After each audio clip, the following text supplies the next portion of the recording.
Hello दोस्तों, फिर से एक मर्तबा स्वागत है आपका हमारे इस यूट्यूब चैनल पर। हम शख्सियत के बारे में बात कर रहे हैं। तो पिछले वीडियो में हमने शख्सियत के मुख्तलिफ जो दर्जा बंदी है, शेल्डन की, क्रेशमर की दर्जा बंदी, आयुर्वेदिक जो तकसीम है शख्सियत की, और यूनानी हुक्मा ने यानी हकीमों ने जो शख्सियत के बारे में अपने नज़रियात पेश किए उसके बारे में हमने मालूमात हासिल की। वो वीडियो अगर से आप तक आपने नहीं देखी तो उस वीडियो का आई बटन ऊपर आपको फ्लैश होता हुआ नज़र आ रहा होगा, उस पर क्लिक करके आप उस वीडियो को देख सकते हैं। आज के इस वीडियो में हम शख्सियत के जो नज़रियात है, जो औसाफ की बिना पर शख्सियत की जो दर्जाबंदी की हुई है या की गई है, जो मुख्तलिफ जो मॉडर्न नज़रियात है, जदीद नज़रियात है, उसके बारे में बात करेंगे। तो यहाँ पर आपके सामने आपको दो कॉलम नज़र आ रहे होंगे। इस कॉलम के अंदर शख्सियत के नज़रियात है, यानी कौन से माहिर नफ्सियात ने कौन सा नज़रिया पेश किया उसका नाम है, और अगले कॉलम में उस नज़रिए की क्या खुसूसियत है उसके बारे में मालूमात दी गई है। तो पहला जो नज़रिया है वो स्पिनगर का है। स्पिनगर कहता है कि उसने समाजियात का मुताला किया, समाज का पूरा मुताला किया, और उसने उस बिना पर कहा कि समाज के अंदर जो शख्सियत पाई जाती है, एक तो कुछ उसूल पसंद लोग होते हैं, उसूल पसंद शख्सियत के मालिक लोग होते हैं जिनके अंदर एक डिसिप्लिन होता है या कुछ चंद उसूल को लेकर वो चलते हैं। कुछ लोग स्पिरिचुअल होते हैं, मजहबी होते हैं, यानी मजहब का उनके ऊपर पगड़ा होता है जिसे हम कहते हैं, यानी ज़्यादा उनके ऊपर उसका असर होता है, मज़हब की तमाम चीज़ों को लेकर वो चलते हैं या फिर उसको स्ट्रिक्टली फॉलो करते हैं। उस तरह के उस किस्म के कुछ लोग पाए जाते हैं शख्सियत के मालिक। स्पिनगर कहता है कि कुछ लोग सियासी शख्सियत के मालिक होते हैं, यानी लीडरशिप की जो सलाहियत होती है उनके अंदर अच्छी होती है। कुछ लोग खूबसूरती की चाहत रखने वाले होते हैं। तो खूबसूरती से मुराद तमाम वो चीज़ें, चाहे वो शायरे से मुताल्लिक़ हो या फिर आपके मौसीक़ी से मुताल्लिक़ हो, ड्रामे से मुताल्लिक़ हो या ड्राइंग से मुताल्लिक़ हो, तमाम जमालियाती और हुस्न से रिलेटेड जो चीज़ें हैं उस तरह की जो शख्सियत होती है, मुसन्निफ़ है, ये मुसव्विर है, वो तमाम लोग इस शख्सियत के मालिक होते हैं। और आखिर में वो कहता है कि तिजारती खसलत के, यानी जो बिज़नेस माइंड लोग होते हैं, जो कमर्शियल होते हैं, उस तरह के कुछ लोग समाज के अंदर पाए जाते हैं। इतनी किस्म की जो शख्सियत है स्पिनगर ने अपने नज़रिए के अंदर बयान की है। अगला है कार्ल यंग का नज़रिया। कार्ल यंग का जो नज़रिया है, तो कार्ल यंग कहता है कि पूरी दुनिया के अंदर दो किस्म के लोग होते हैं, दो शख्सियत के मालिक वाले लोग होते हैं। एक होते हैं बैरून बीन और दूसरा होता है अंदरून बीन। बैरून बीन से मुराद उसका मायना उसने ये बताया कि इस किस्म के लोगों के अंदर जो खुसूसियत पाई जाती है वो ये होती है कि ऐसे लोग जो दूसरे लोग होते हैं, यानी समाज के जो दूसरे अफराद होते हैं, उनसे मिलना जुलना बहुत पसंद करते हैं। नए दोस्त बनाना इन्हें अच्छा लगता है।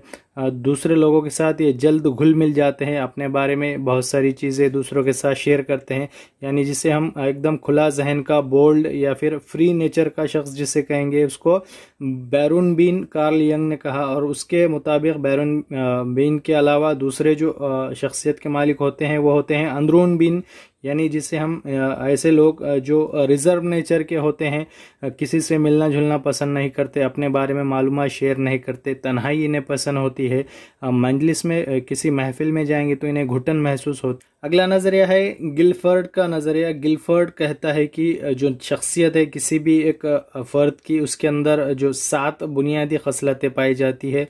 इल्म और अफ़आल आज़ा, दूसरा उसने बताया ज़रूरियात, तीसरा दिलचस्पी, चौथा रवैया उसका बिहेवियर, फिर कहा मिजाज और रुझान, उसका जो रुझान है यानी उसका जो इंटरेस्ट है, और आखिर में उसकी ज़ाहिरी बनावट। ये 7 खसलतें गिलफर्ड ने अपने नज़रिए में शख्सियत की बताई है।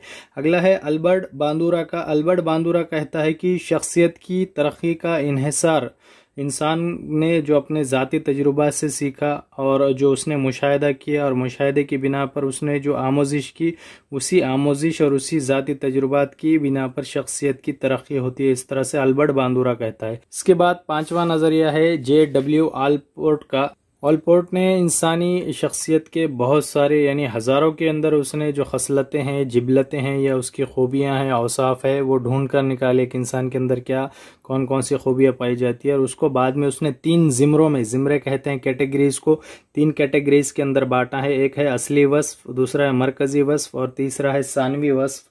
तो असली वस्फ के अंदर उसने असली वस्फ यानी उसने जो इंसान के अंदर जो एक आम जो वस्फ पाया जाता है, जो सिफत पाई जाती है, उसको उसने असली वस्फ कहा है।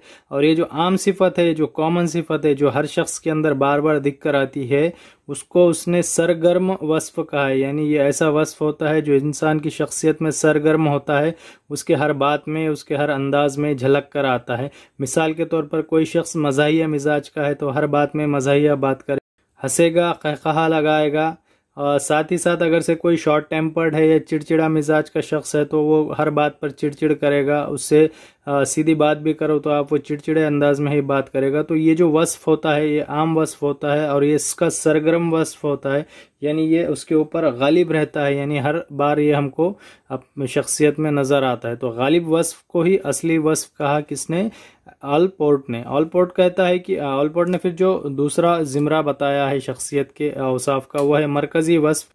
उसके मुताबिक ये वस्फ भी लोगों में आम तौर पर पाए जाते हैं और ये ऐसे औसाफ है जिसकी वजह से इंसान की जो शख्सियत है उसकी हमको थोड़ी सी वहाँ पर निशानदेही करना आसान हो जाता है। मिसाल के तौर पर वो शख्स की जो खसलत है उसने मरकजी वस्फ के अंदर बताई है, वो है ईमानदारी, बुज़दिली, शर्मीलापन।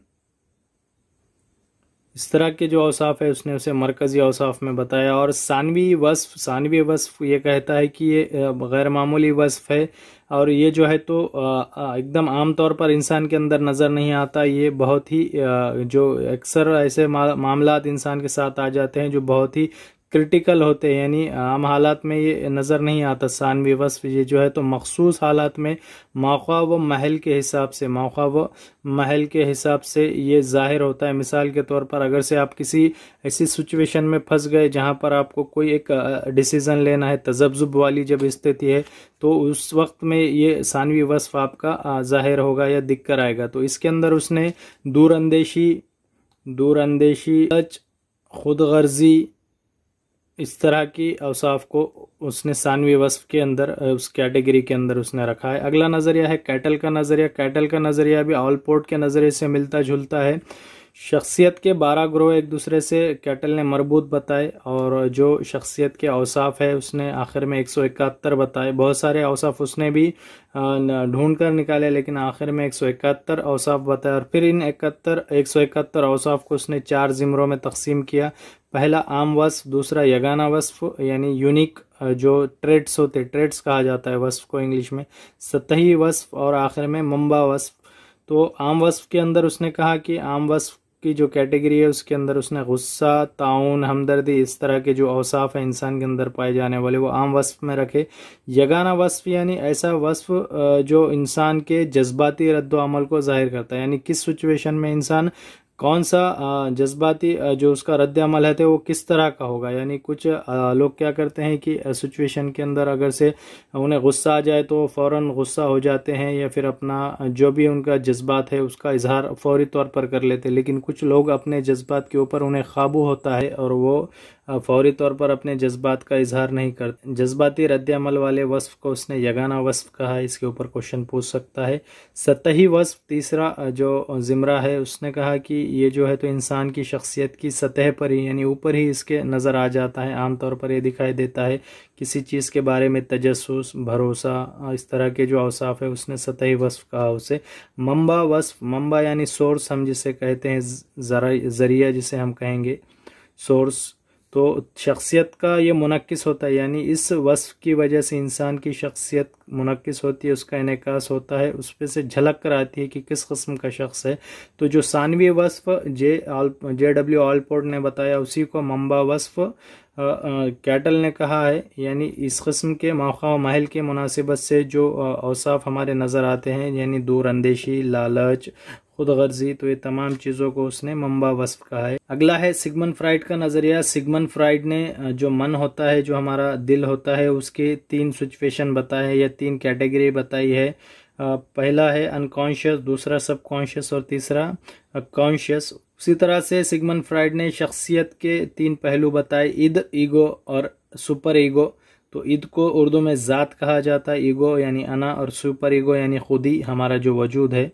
तो सिगमंड फ्राइड कहता है कि जो ज़ात है यानी ईद है, ईद का 90% हिस्सा इंसान के शख्सियत का होता है, यानी इसके अंदर तमाम उसके जो ख्वाहिशात होते हैं और जो फितरी जज्बात होते हैं वो तमाम के तमाम इस हिस्से में पाए जाते हैं। साथ ही साथ उसने लिबिडो नामी एक इस्तिलाह इस्तेमाल की है। लिबिडो यानी जो जिस्मानी उसकी ज़रूरियात होती है या जिस्मानी जिनसी जो इंसान की जिनसी जो ख्वाहिशात होती है, तो उन ख्वाहिशात के लिए उसने तो लिबिडो ये इस्तिलाह उसने जिनसी ख्वाहिशात के लिए इस्तेमाल की है। दूसरा उसने बताया ईगो, ये अना वाला जो हिस्सा है वो ईद की जो ख्वाहिशात है यानी जो गैर ज़रूरी ख्वाहिशात है जिसकी वजह से इंसान को नुकसान पहुंच सकता है, तो उस पर कंट्रोल रखने का काम ये ईगो करता है।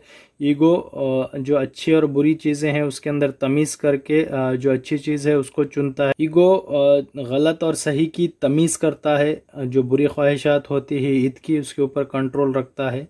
आखिर में उसने तीसरा पार्ट जो बताया सुपर ईगो, तो सुपर ईगो को उसने खुद ही कहा, खुद ही ये अखलाक़ी इक़दार जो है हमारी जो अच्छी आदतें हैं अच्छी बातें उसके ऊपर डिपेंड, ये हमारे मन का या हमारी शख्सियत का हिस्सा है। तो ये जो शख्सियत का 100% में से 10% हिस्सा होता है और ये जो है तो तालीम और तरबियत के ज़रिए हम इसे निखार सकते हैं, ये हासिल करदा है, इस तरह से सिगमंड फ्राइड कहता है। अगला है डोलार्ड और मिलर का नफसी हरकी रवैये का नज़रिया। तो डोलार्ड और मिलर ने जो नफसी हरकी रवैये का नज़रिया पेश किया, उनके मुताबिक इंसान आमूजिश के ज़रिए सीखता है। अल्बर्ट बांदुरा ने भी कहा है कि इंसान की शख्सियत का इन्हिसार उसको हासिल होने वाले ज़ाती तजुर्बात के ऊपर होता है, तो आमूजिश के ज़रिए इंसान की शख्सियत साजी होती है, इस तरह से डोलार्ड और मिलर भी कहते हैं। उन्होंने आदत को शख्सियत साजी के अंदर अहमियत दी है।